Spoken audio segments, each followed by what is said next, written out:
And joining us is Nathan Bernard, or at Nathan T. Bernard on Twitter, where you'll find him to be a pugnacious free speech activist of the sort with it's sort of ironic, not repellent politics. And also he writes about Maine for the Mainer News Co-op, which we'll talk about a bit later. But Nathan is here to talk to us about the story in the Mainer. I'll put it up now. Liberal union buster on the loose in Portland. Maine Med's shameful campaign to kill its nurses drive for a more democratic workplace. And I'll just give some numbers from your article here before you talk about these nurses who are the most important people in the story. But 1,900 Maine Med nurses, and there's a few other hospitals involved there, would be joining the already 2,000 member strong Maine State Nurses Association. So tell us like what you're hearing from these nurses. They started formally making this effort to unionize in January.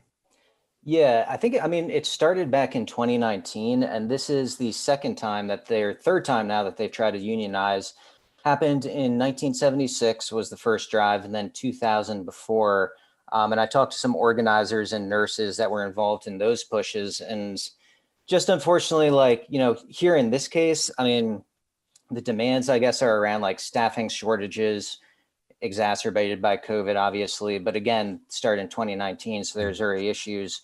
It got worsened, with like they're being overworked, underpaid, of course. And ultimately, their pitch for this of why they want a union is that, like in their case, if you get a union, you have better working conditions, you have more staff, you can provide better patient care, right? Mm-hmm. So it's something like, there's been a lot of support from the community as well, of course. But yeah, unfortunately, like those demands haven't changed since 1976. Those have been the problems at Maine Med, which is by far the biggest hospital in Maine. Not just nurses. In total, it employs about 20,000 people. So a massive employer in Maine also. Means it has a lot of power, has a lot of money. Instead of listening to nurses, their kind of go-to has been pick up the phone and call the union busting firms to come run union avoidance campaigns. So yeah, that's kind of the lay of the land of what's been going on. Yeah, and that brings us to the sort of first image in this article here, these wanted posters for these union busters. And, we talk about vaccines and distribution, and you don't want to create too much of a scarcity mindset because we want everyone to get vaccinated. However, when Maine Medical is coming in and vaccinating labor relations consultants and people that are doing billing, it caused quite a stir. Let us tell us a little bit about that. Yeah, the wanted posters are actually how I found out about Joseph Brock. Who is leading this union busting campaign, because a lot of the time, even in the case of Amazon, you may know the name of the firm, but the people themselves remain kind of faceless throughout this. So it was interesting, for one, just to see union busters' faces actually plastered around Portland. The cover photo that we have on the website, that's on a famous punk rock club here called Gino's, which is like on the main strip. So it's basically their entire wall, which is covered with these wanted posters. So like the wanted posters came about because of this. So in February, there was a leak to the press that showed that Maine Med had vaccinated its entire staff, which was against, the people, like the state guidelines, first off. But they're also providing vaccines to people that are in the back office and doing billing and on their marketing teams. Yeah. Joseph Brock, also, as people looked further into that leak, it ends up that the union busters that came out of state to bust the union, they're coming from New York and Florida, right? Like they had gotten the vaccines ahead of even the back office workers and everything. So the first thing that Maine Med did was they defended vaccinating the back office workers, essentially saying, I think the terminology they used was protecting infrastructure or something. Like their idea was that, well, if there's a huge wave of COVID that hits here, we're going to need to set up emergency vax tents, and who knows, the billing people might be giving out vaccinations, right? Like, who knows? Not actually. Or maybe the vaccine people will be help getting on some billing, but anyway. Yeah, exactly. So it's all already so backwards. And then it comes out that they find out that, oh, well, yes, protecting infrastructure, whatever. And again, scarcity mindset. We want as many people as possible to get the vaccine, right? Like, understood. But, ultimately, like when you do something like provide a vaccine to the Union Buster guys coming out of town, and then they apologize for that. I mean, that made national news. Like, did you guys see that when that hit national news and everything? Yeah, so it had like headlines on Vice and everything saying, Maine Med Hospital apologizes for, providing vaccines to out-of-state Union Busters or something like that. Right.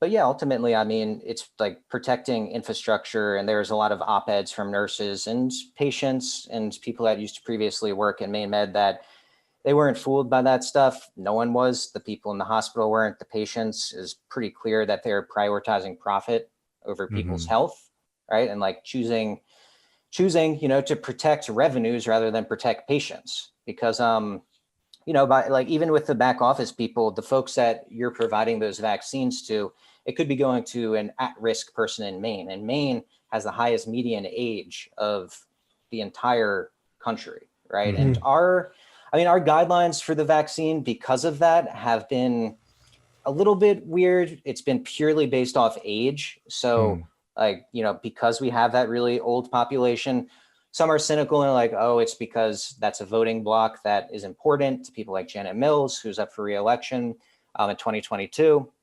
But, it's just, that's like our biggest chunk of the population. But yeah, I mean, it didn't get past anyone. And yeah, the wanted signs were hilarious. And it's just a cool thing to kind of see. Yeah, let's talk about Mills, and then I want to talk about the Troy Jackson. But first, Mills, she's got a conflict of interest. How has she been? What's her role been in this? I mean, pretty hands off, right? Like her sister, like maybe you see in the article, works at Maine Health. So, and that's the parent company of Maine Med. I mean, she gave that, like, it was good when she came out and she definitely took the side of the workers and everything when this happened and said it's reprehensible. I condemn this.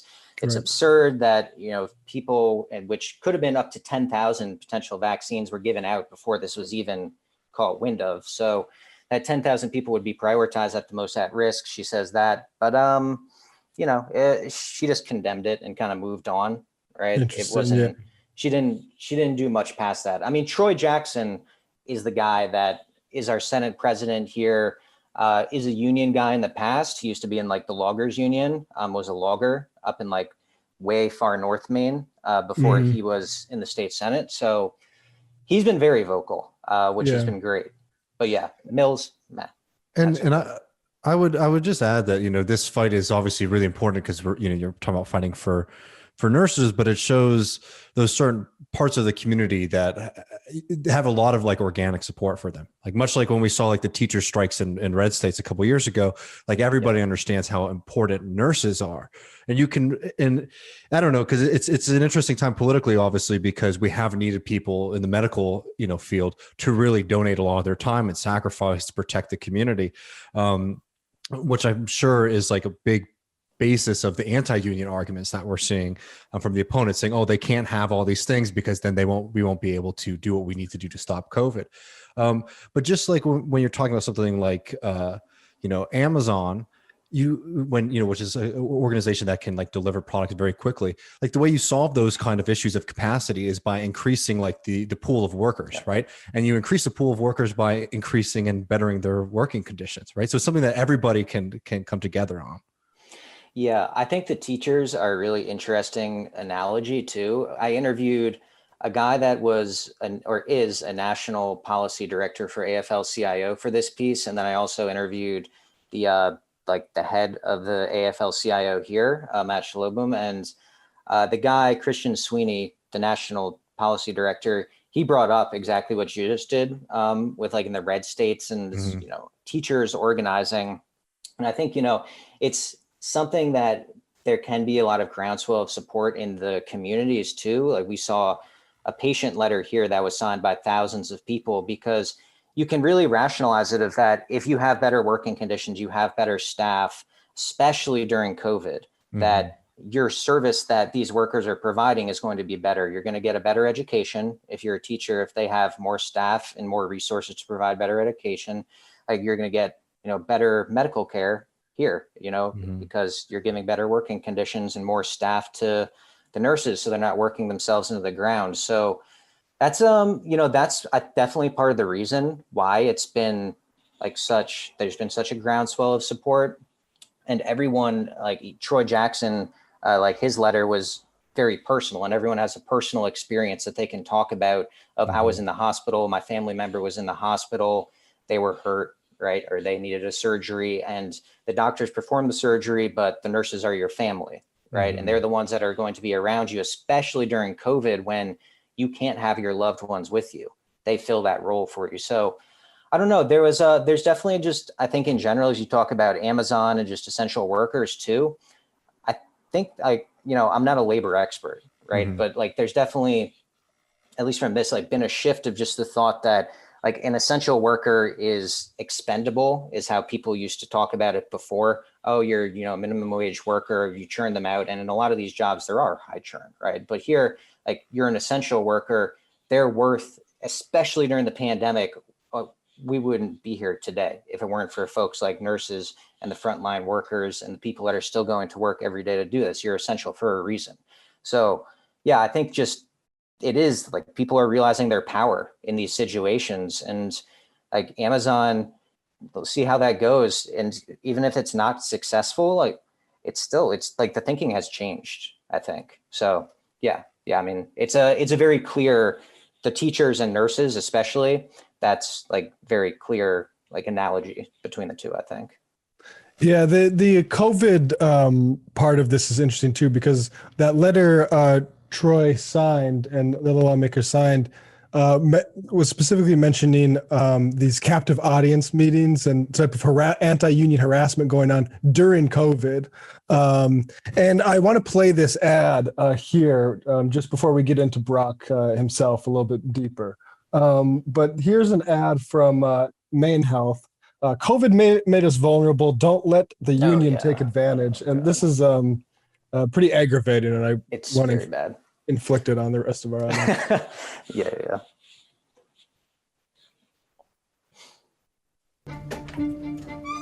I think we have to acknowledge that there are people who are decisively on one side or the other. There are pro-union and there are pro-hospital, but there's a whole lot of people who are in the middle who aren't sure where they stand when it comes to the union.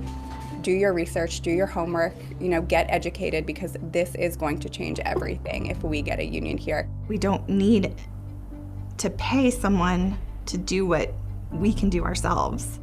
I'm exhausted. I am absolutely worn to the bone. I worry that the union used this as their entry, as their, you are weak, you are tired, let us help you, let us fix it. It's COVID, that's what it is. There's no solution to it but to hunker down and to just make our way through to the other side. We will have time to make things better. This, just right now, it's kind of an all hands on deck emergency. Of course, our nurses want some relief, and being promised all of these things sounds amazing, but it's not realistic, and it's not something we want sustained here at Maine Medical Center just because they happen to catch us at this time when we're weak. So yeah, man. Can we just make that clear to the viewers and maybe listeners who produced and was behind that ad? Yeah, so that was Brock ultimately. Getthefactsmmc.org. And it's interesting, you guys had talked some about, and you know, we can get more into Brock and the tactics, but Amazon created a kind of web of these anti-union websites about like, get the facts, like do it without dues. Facts. Yeah, exactly. Do without dues. So this is getthefactsmmc.org, which was the first website that Maine Med launched with Brock. And so it's produced by Maine Med and their union avoidance consultant. And I'll just say, like, you know, the trustees of Maine Med too, and the folks that run the parent company, Maine Health. I mean, these are like CFOs of huge companies like LL Bean, general counsels for massive companies like IDX, which is another huge employer tech company here. And they're all places without coincidence that don't have unions in them also, right? And like when I talk to the AFL-CIO people, it's an interesting just kind of how they frame it of like money is one thing. And a lot of these folks come from for-profit industries. So they want to run the hospital as a profit center. Mhm. And Brock's whole ideology, the union avoidance guy, is just, how do we make this into an efficient profit center? And we believe that you can maximize profits and respect your workers. Like, fair pay doesn't mean more pay. Like, it's things like that. Yeah, I love that line so much. This is the stuff that really drives me crazy. Yeah, the what is fair is pretty tricky to define, and also what's the other thing that really bugged me that he did? Well, it's also I'll come back. Go ahead. So before I go into that, I guess like you were talking about the one-on-one meetings and the captive audience meetings during COVID that kind of had created this interesting dynamic. So internally, the nurses, they're called education sessions, right? Like, let's re-educate you. Let's get you the facts. You don't know all these paid national nurse union influencers from out of state are telling you one thing. Let us give you the cold hard facts. No different than, like a Ben Shapiro or any of these just propagandists that are giving you the real stuff, the real facts, right? So when they are doing these education sessions, it's a lot of the stuff that you would see in Amazon and you could see on these websites too, right? It's making a third party of the union. The union is the outsider, company is the family. We need to protect our family from the outsider. Get your vote back, fight for your voice. You don't want to lose your voice. You're going to your seat at the table, which you have now, is going to be taken by this always nefarious, acting in their own interest union from California. The union dues, of course, are going to make you broke, and they're meant to actually line the pockets of the big union bosses and everything, because all these people, it's so weird when I read all this stuff too, because it just seems like from another time where people are imagining these union bosses like a Tony Soprano or someone like sitting in their lawn chair, smoking a huge cigar, watching the workers go like Flynn go to work and everything, right? Like that's the picture that these people try to paint for them in their head. And it's all, get the facts, get the facts, get the facts. So when these education sessions started being leaked, and people were being pulled away from literally giving vaccinations and medical care to go to education sessions.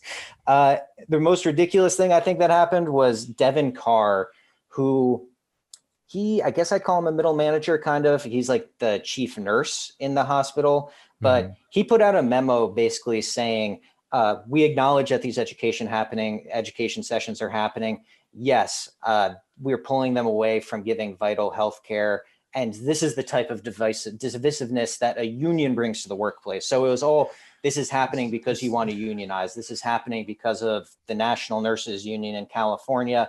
This is actually all your fault. And this is actually your coworkers' fault that want a union, right? So it's Look what you made us do.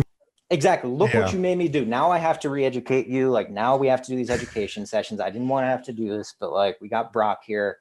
And again, like during these education sessions too, Brock is decked out as if he works for the hospital. He has a badge. He's in like, the gear, like he looks like he works at the hospital from what I've been told. And people have caught him in elevator rides and they're like, oh, do you work for Maine Med? And he'll be like, yeah, I'm here for Maine Med. Like I've been working here for a while. So it's just, it's not good.